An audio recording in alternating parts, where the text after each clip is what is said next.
Assalamu alaikum. Yan uwa da fatan mun tashi lafiya. Zan yi amfani da wannan damar domin in sanar da daukacin masoyana waɗanda suka ci karo ko kuma aka kira ana faɗa musu cewa na rasu, ko kuma suka ci karo da hoto ko kuma bidiyo wanda wasu suke yaɗawa na rasuwata. Ina raye kuma ban mutu ba. Ina cikin ƙoshin lafiya.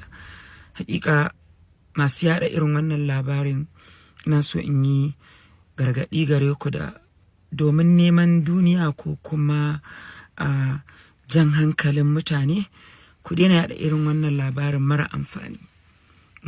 Ba sai kun yi haka za ku jawo hankalin mutane gare ku ba. Akwai hanyoyi daban-daban. Kuna ɗaga mutane hankali ne ta hanyar da bai dace ba. Kuna ɗaukawa kanku zunubi wanda bai kamata ba. Da Allah ku daina, ba shi da amfani. Lokacin masoyana kuma na duniya baki ɗaya, ina sanar da ku cewa dai ku yi haƙuri.